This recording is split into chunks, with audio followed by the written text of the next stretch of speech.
Saka namin guys. Saka na sa area mga guys.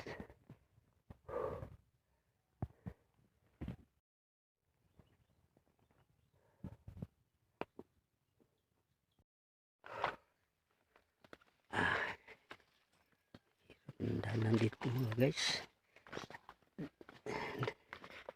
Daming hakot mga guys. Yung maitim na langgam. Nangagat din parang pula na langgam. Meron din palang nag-ano ng kuwan dito guys. Sipyat sila guys. Buwan sila masintro. Meron din palang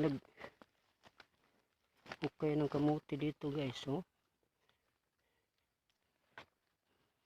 1 metros kalahati yung nahukay nila. Pero hindi sila nasintro guys kasi yung lapad na bato na sa gilid. Oh. Hindi nila napansin yan. Yan oh.